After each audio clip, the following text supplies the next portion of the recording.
On energy, the renewables energy push is generating more protests and more strife, even if it's not generating enough electricity. There are blow-ups occurring around the country as regional communities and landholders object to solar farms, wind farms and transmission projects. We've told you before about the opposition to the huge offshore wind turbine zone proposed for the central New South Wales coast.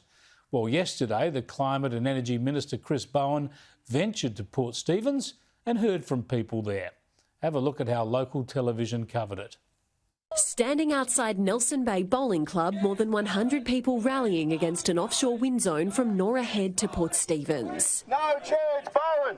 The wind farms are going! Chris Bowen didn't face the crowd this morning, but inside, the Climate Change and Energy Minister did meet with a small group of concerned locals. I'm not interested in sort of a mass rally. I'm interested in talking to people about real issues. Yeah, whatever communities say, governments just keep ploughing on, don't they? Although internally, the arguments might be getting a little bit tougher for Labor. It turns out that Infrastructure and Regional Development Minister Catherine King, according to The Australian today, has intervened with the energy market operator for her community around Ballarat in Victoria to ensure there is better consultation over a planned interconnector, a huge transmission line to New South Wales.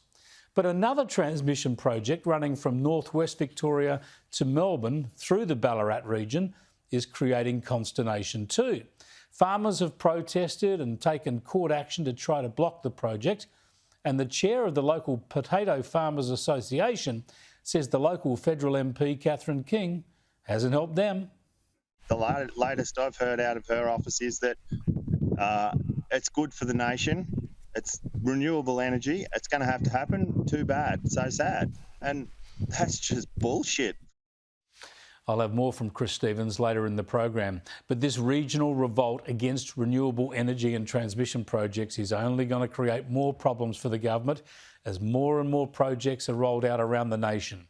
Huge amounts of money, vast amounts of land alienated, communities in chaos, and all for too little power at too high a price. What a shambles.